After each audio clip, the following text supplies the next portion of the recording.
Chapter 16, Planning, Zoning, and Subdividing. This chapter is going to be dealing with the local governments that we do business with, city and county both, talking about how a community is zoned, how it's laid out, and what have you. I think the first thing that we need to say is that the Growth Management Act that came out in 1985 made sure that all counties were going to be zoned, that were not already zoned, and that the cities were to be able to develop plans, cities and counties. Zoning is what we use to implement the Growth Management Act. There are several categories of zoning. Residential zoning is based on density. And when I say density, what I mean is the number of units per acre. Obviously, the more units per acre that you can get, the more property's worth. Commercial and industrial zoning is based on intensity. That's the degree of use.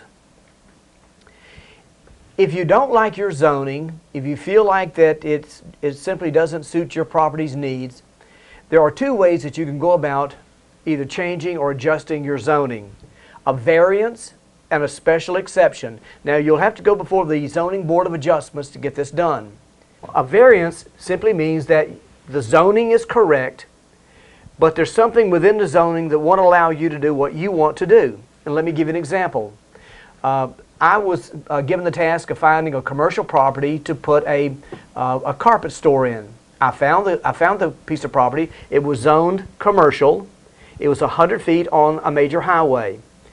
The problem was that the footprint of the building was 100 feet. That means it would have to be lot line to lot line. The setback requirements at the time were 10 feet on each side, so that means the footprint couldn't be but 80 feet. We had to go in and ask for a variance. They gave us some relief. They gave us 5 feet on each side, which gave us a 90-foot footprint. We were able to build the building. A special exception, on the other hand, is where you're going contrary to the zoning.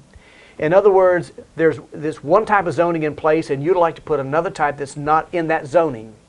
Well, what you have to do in a special exception, you have to ask for a very specific request to use that specific type of use.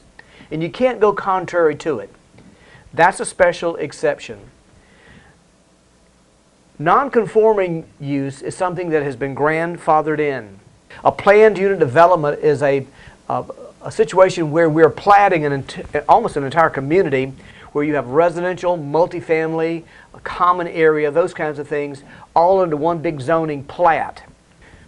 The development of regional impact has to do with areas that abut each other where a rapid growth in one might impact another area. In other words, if you have one particular area of Florida that is all of a sudden expanding, growing, how does that impact our waterways? How does that impact our sewers and other environmental issues? So this study, or this impact study, will always kind of reveal where these growths are taking place and what has to be done to make sure that the adjacent or the abutting counties aren't impacted adversely. The Growth Management Act came about in 1985. Up until 1985, most counties throughout the state of Florida were unzoned. Now, the cities were zoned.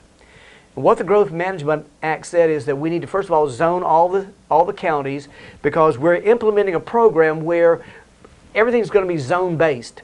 And we're trying to make sure that we know where growth is going, whether it's residential, commercial, agricultural, where is it going?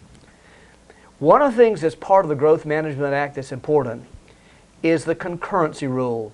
The concurrency rule simply says that any developer that's going in and going to do a development project has to make sure that the infrastructure is accounted for. In other words, they've got to make plans for a structured infrastructure that will handle whatever new development comes through. The authority of the Planning Commission is quite broad, actually. One of their big jobs is to make sure that subdivision plat maps are approved. They look over the plat maps, make sure that the infrastructure and everything else is in place. They also oversee site plan approval. In other words, an individual is going to build on their own lot, build a house. They're going to have to approve that as well. Subdividing and land development. Let me talk to you about the Florida Uniform Land Sale Act. Used to be an old saying, I bought swampland in Florida. And let me tell you where this came from. Many, many years ago, back in the 1940s even, The state of Florida was giving away swamplands in Florida, giving them to developers and saying, if you guys will come in and drain, fill some areas, build subdivisions, we'll give it to you. A lot of developers, in fact most developers, did just that. But there were some developers that were unscrupulous. They came in, they platted, and then they turned around and worked up brochures and ran ads in the Northeast and Midwest and sold retirement lots to people sight unseen. These lots had never been developed.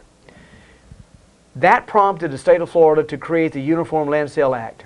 And what that basically says is that if there's a subdivider out there, a developer if you will, who's selling to the general public and it has a certain amount of units or more, currently it's 50 units or more, at one time it was a lot less than that, then there's got to be provided to the potential buyer a public offering statement. Now what that public offering statement will do is it'll describe everything that they're getting, including surveys and all the development infrastructure that's in place. The buyer has 7 days to rescind from the time that they enter into a contract and get this public offering statement. To rescind means to change your mind. So that pretty much took care of that buying swampland in Florida. Let me also say this, that if a subdivider is selling to another builder or to a builder, this disclosure is not required. And that is about all we have in chapter 16. What I want to do now is review with you chapter 16 and let's see what those important parts are. Residential zoning is based on density. Commercial zoning is based on intensity. A variance has the right zoning, but technical components prohibit a particular use. Special exception zoning is improper and requires specific use. Non-conforming use is property that's grandfathered in. Development of regional impact identifies and controls areas such as water quality, air pollution, and waste disposal for development sites that affect more than one county. Concurrency provisions require infrastructure to be part of any new development. The Planning Commission controls subdivision plat approval, site plan approval, and sign control. Florida's Uniform Land Sale Act requires a public offering statement with a 7-day rescission of any individual that purchases vacant land from a divider. And that's the end of our chapter 16 summary.